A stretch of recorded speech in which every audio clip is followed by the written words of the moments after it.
हर खबर पर होगी आपकी पकड़। डाउनलोड कीजिए एबीपी लाइव ऐप। दिल्ली में किसान आंदोलन का 10वां दिन। किसान संगठनों और सरकार के बीच आज 5वें दौर की बातचीत। दोपहर 2 बजे विज्ञान भवन में होगी बैठक। आंदोलनकारी किसानों का ऐलान, तीनों कृषि कानूनों को वापस लेने से कम पर कोई समझौता नहीं। आज फेल रही बातचीत तो आंदोलन को और तेज करेंगे किसान। किसानों ने 8 दिसंबर को भारत बंद का किया ऐलान। आज देश भर में पीएम मोदी के पुतले फूकेंगे। केंद्र के साथ कॉर्पोरेट हाउसेस के खिलाफ भी बुलंद करेंगे आवाज। देश भर में टोल नाके बंद करने का भी किसानों ने किया ऐलान। दिल्ली आने वाले सभी रास्ते रोकेंगे। तमिलनाडु और कर्नाटक के किसानों को भी दिल्ली बुलाया। किसान आंदोलन के समर्थन में पंजाब के 47 खिलाड़ी अपना सम्मान लौटाने आज पहुंचेंगे दिल्ली। जालंधर से सुबह 9 बजे निकलेंगे। राष्ट्रपति भवन में लौटाएंगे सम्मान। किसानों को मिला बिहार में आरजेडी का साथ। पटना के गांधी मैदान में आज सुबह 10 बजे से धरने पर बैठेंगे तेजस्वी। कहा किसानों को न्याय दिलाकर रहेंगे। दिल्ली बॉर्डर पर जमे किसानों को हटाने के लिए सुप्रीम कोर्ट में दाखिल हुई याचिका। कहा गया ऐसे आंदोलन या प्रदर्शन से सार्वजनिक सड़क को बाधित नहीं कर सकते। सिंगू बॉर्डर पर डटे किसान नेता बोले किसानों पर दर्ज मुकदमे हटवाना और उनकी रिहाई भी हमारा मुद्दा। सरकार सिर्फ समय बिता रही है लेकिन हम ऐसे लौटने वाले नहीं। किसान आंदोलन पर फिर कनाडा के पीएम की टिप्पणी। बोले हम दुनिया भर में सही प्रदर्शनों और मानवाधिकारों के लिए खड़े होंगे। कल ही भारत ने कनाडा के उच्चायुक्त को तलब किया। कहा हमारे आंतरिक मामलों में ना बोले। भारत में हो रहे किसान आंदोलन पर ब्रिटेन के 36 सांसदों ने वहां के विदेश सचिव को लिखी चिट्ठी। भारत पर दबाव बनाने की कोशिश। चिट्ठी लिखने वालों में ज्यादातर लेबर पार्टी के सांसद। हरियाणा में जेजेपी नेता दिग्विजय चौटाला ने गृहमंत्री अनिल विज से की मुलाकात। किसानों पर दर्ज मुकदमों को रद्द करने की मांग की। विज बोले सीएम से करेंगे बात। किसान आंदोलन को लेकर केंद्र के खिलाफ विपक्षी दलों को जोड़ने में जुटा अकाली दल। आज ममता से मिलेंगे अकाली दल नेता। कल उद्धव से करेंगे मुलाकात। किसान आंदोलन पर कंगना के ट्वीट से और बड़ा विवाद। हरियाणा की खापों की कंगना को खुली चेतावनी। कहा हिम्मत हो तो हरियाणा में कदम रखकर दिखाएं। कंगना रनौत को लेकर सिंगर वीका सिंह की नसीहत। बोले कंगना शर्म करो, सिर्फ एक्टिंग करो। जिस तरह की हरकत की है उसके लिए माफी मांगनी चाहिए।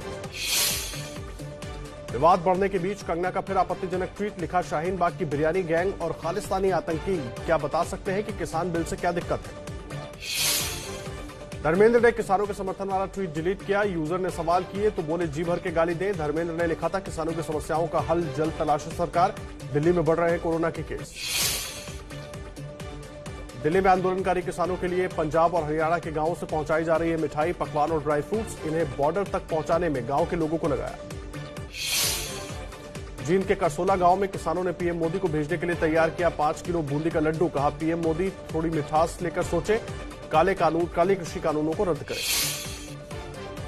किसानों के समर्थन में करनाल के इंजीनियर दूल्हे सुमित ने छोड़ी अपनी लग्जरी कार। ट्रैक्टर पर बारातियों संग बैठकर शादी के लिए मंडप पे पहुंचा। कहा किसानों के साथ पूरी पब्लिक। किसानों के समर्थन में पंजाबी गायक हरभजन मान भी उतरे। राज्य सरकार के शिरोमणि पंजाब पुरस्कार को लेने से किया इनकार। बोले किसानों के शांतिपूर्ण प्रदर्शन के लिए हम सब समर्पित। ग्रेटर हैदराबाद निगम चुनाव में नतीजों में बीजेपी ने सबको चौंकाया। पिछले चुनाव में सिर्फ 4 सीटें जीतने वाली बीजेपी ने इस बार 46 सीटों पर कब्जा किया। हैदराबाद नगर निकाय चुनाव में केसीआर की टीआरएस को बड़ा झटका। इस बार 56 सीटें मिली। ओवैसी की एआईएमआईएम 43 सीटें ही जीत पाई। तीसरे नंबर पर फिसली। हैदराबाद के नतीजों पर असदुद्दीन ओवैसी बोले जहां जहां शाह और योगी गए वहां हारी बीजेपी। सर्जिकल स्ट्राइक की बात की पर वहां डेमोक्रेटिक स्ट्राइक हो गया। हैदराबाद में बीजेपी के शानदार प्रदर्शन पर योगी का बयान। बोले भाग्यनगर का भाग्योदय आरंभ हो रहा है। मोदी जी के नेतृत्व पर विश्वास जताने के लिए जनता का शुक्रिया। हैदराबाद में अपने प्रदर्शन को बीजेपी ने नैतिक जीत बताया। जेपी नड्डा बोले इस नतीजे से साफ है कि अगले विधानसभा चुनाव में तेलंगाना में खिलेगा कमल। बीजेपी महासचिव भूपेंद्र यादव का बयान। तेलंगाना में टीआरएस के एकमात्र विकल्प के रूप में उभरी बीजेपी। सीएम केसीआर और उनकी पार्टी ने वहां के लोगों से किया विश्वासघात। हैदराबाद नगर निकाय चुनाव के नतीजों पर गिरिराज सिंह बोले राष्ट्रवाद का झंडा हुआ है बुलंद। हैदराबाद में भ्रष्टाचार और वंशवाद के खिलाफ जनता ने वोट किया। टीआरएस नेता कविता राव का दावा। हैदराबाद में सिंगल लार्जेस्ट पार्टी बनेगी टीआरएस। अपने दम पर मेयर बनाएंगे। ओवैसी की पार्टी के साथ जाने पर सस्पेंड। भारत को जल्द मिलेगी रोमियो हेलीकॉप्टर। नौसेना दिवस पर अमेरिकी कंपनी ने साझा की पहली तस्वीर। इसी साल ट्रंप के दौरे के बाद 24 रोमियो हेलीकॉप्टर का सौदा हुआ था। एलओसी पर भारत के लगातार एक्शन से घबराया पाकिस्तान। आईएसआई ने ऑपरेशंस की जानकारी के लिए इस्लामाबाद में 11 दिसंबर को सम्मेलन बुलाया। कई राजदूत आमंत्रित। गुपकार गैंग पर स्मृति ईरानी का हमला, कहा जम्मू कश्मीर की जनता को विकास के सपने दिखाकर अपने घर रोशन किए, फिर अमीरों के साथ मिलकर जमीन लूट ली। भगोड़े विजय माल्या के खिलाफ फ्रांस में बड़ी कार्रवाई, मनी लॉन्ड्रिंग केस में 14 करोड़ की प्रॉपर्टी ईडी ने जब्त की। 4 साल से ब्रिटेन में है माल्या। पहले T20 में चोट की वजह से रविंद्र जडेजा ऑस्ट्रेलिया के खिलाफ सीरीज से हुए बाहर, सिर में लगी चोट, स्पिनर शार्दुल ठाकुर टीम में शामिल किए गए। प्लेइंग 11 में नहीं होने के बाद भी मैन ऑफ द मैच लेने वाले दुनिया के इकलौते खिलाड़ी बने युजवेंद्र चहल, जडेजा की जगह पहले T20 में खेले 3 विकेट लिए।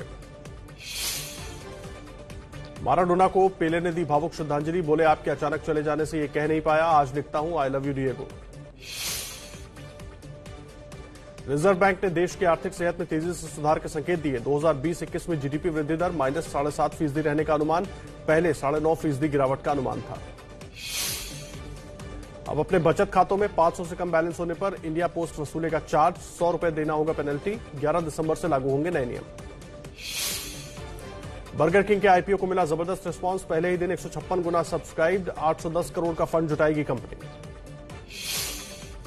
अमेरिका ने चीन की चिप निर्माता और ऑयल कंपनियों को किया ब्लैकलिस्ट, सुरक्षा का हवाला दिया, प्रतिबंधित कंपनियों की संख्या अमेरिकी सूची में 35 पर पहुंची।